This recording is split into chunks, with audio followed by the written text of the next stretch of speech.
Glejte, gospod Peče je novinar nacionalke že v sredo. Najprej sploh ni zanikal ponarejanje. Dan kasneje je spremenil svojo obrambo.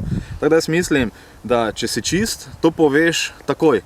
Ne pa da spreminjaš, potem bi rekel svojo obrambo, tako rekoč. Prav tako še zdaj slovenski javnosti ni povedal, kdo je delal pri vizualni kampanji Lipe.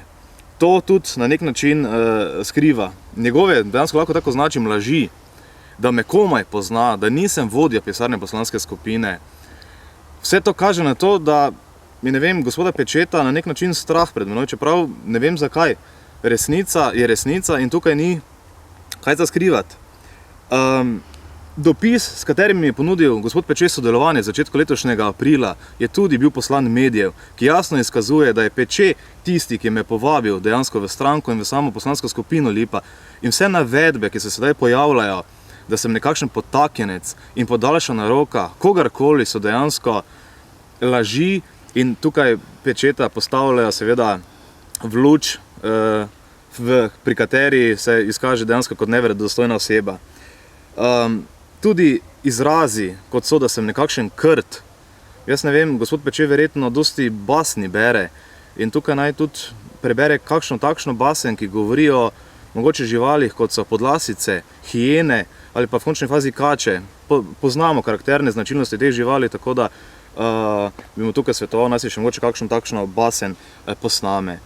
Grožnje, ki so sledile se strani njegovega poslanskega kolega, gospoda Zagorca, laži, za katere potem pravi, da to ni bila grožnja, da sploh tega SMS-a ni pošiljal, tudi spreminjal svoje navedbe v medijih, da enkrat je poslal, drugič ni poslal, enkrat gre za vremenski SMS, ki se ne zdi strašen, in kasneje besede, kot so narkomani, lažnivci, shizofreniki, mislim, da več povedo o gospodu Zagorcu samem, kot pa o vsem dogajanju, ki v teh dnevih teče. In verjetno o milijejih, v kateri se gospod Zagorec giblje. Res je, da se pred 2 dnevama zgodila dejansko ovadba oziroma prijava policiji zaradi suma 2 kaznivih dejanj. Prvo se nanaša na 145. člen, bi rekel še aktualnega zakonika, ki govori o ogrožanju varnosti. Tukaj je oseba znana, gospod Zagorec mi je grozil, to je iz konteksta vseh dogodkov in samega SMS poročila jasno kot bel dan, da vsi vemo, kaj pomeni megla v kontekstu te dotične grožnje. Pazi, kjer se giblješ, megla te bo vzela, to so resne grožnje. Jaz dejansko ne spim že od srede, kar se mi verjetno tudi vidi.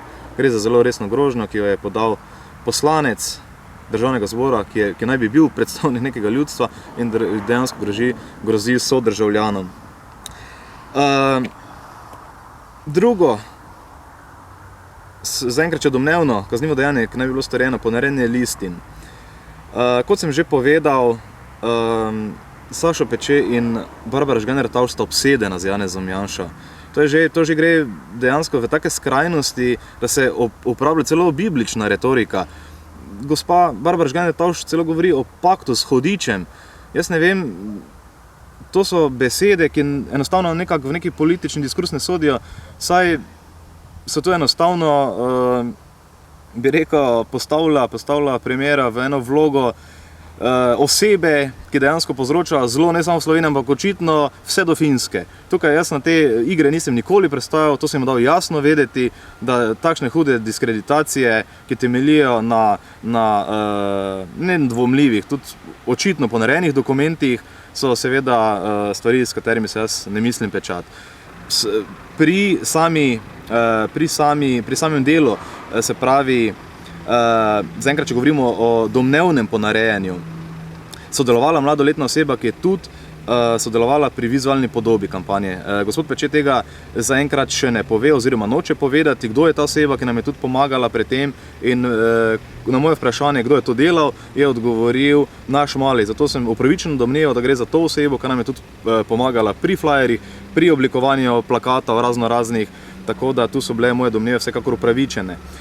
Tukaj bi tudi trebalo izpostaviti to, da gospod Sašo Peče že ves teden govori da bo pokazal še nekšne druge dokumente, zdaj verjetno gre spet za ponaredke iz tega svežnja iz leta 94 oziroma za spet za kaj novega, fotokopiranega, računalniško spremenjenega, zdaj vsi čakamo, kaj bo to, ampak jaz mislim, da je tukaj bil pokazan pravi obraz v luči, da bi dejansko gospod Sašo Peče in njegova desna roka, gospod Barbara Žganjar-Kavč, naredila vse, da se na vsakršen način diskreditira Janeza Janšo.